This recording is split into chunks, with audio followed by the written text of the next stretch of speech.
मनरेगा में जो इशू है, मैंने आपको बोला कि पहला चीज ये है कि बंगाल का जो ड्यू है वो करीबन 50,000 करोड़ रुपए का ड्यू है।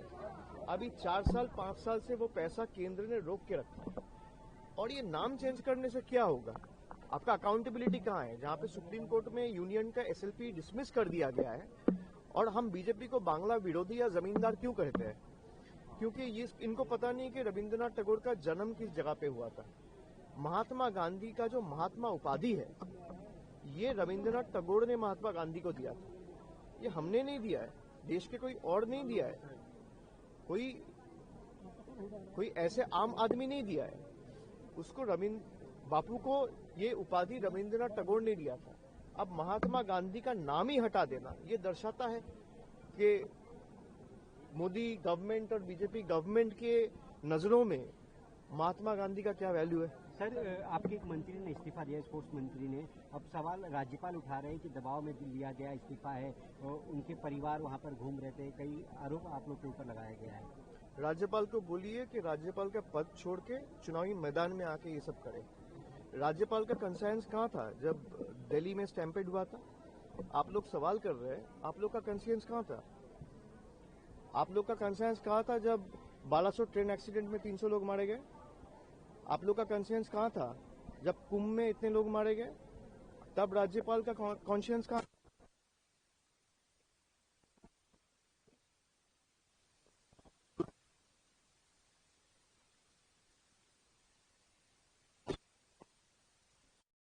प्लेटफॉर्म में कोई दूसरा मुख्यमंत्री है देश का जो माफी मांग सकता है?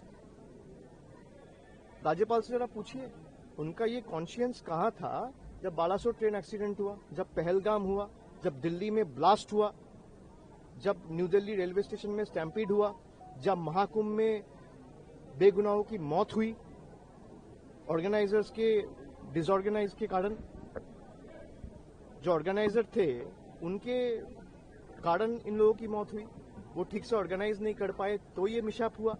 तब राज्यपाल का कॉन्शियंस कहाँ था? आज स्पोर्ट्स मिनिस्टर के ऊपर अगर आरोप उठ रहे हैं कि मेसी के साथ फोटो खिंचाया बोल के आपको इस्तीफा देना पड़ा, तो अगर ये जनता का मांग है तो वो इस्तीफा दिया है और मुख्यमंत्री ने वो इस्तीफा स्वीकार किया है।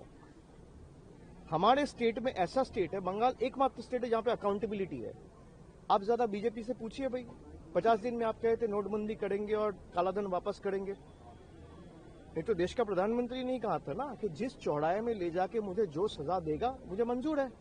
आज 4000 दिन हो गया, आप में कोई पत्रकार का हिम्मत है जाके सवाल कर ले कि कालाधन क्यों वापस नहीं आया? कोई पत्रकार का हिम्मत है अमित शाह से जाके सवाल करे कि दिल्ली कैपिटल है देश का और इसी कैपिटल में कैसे ब्लास्ट हो रहा है? भाई जम्मू कश्मीर से आतंकवादी कैसे AK-47 लेके घुस रहे?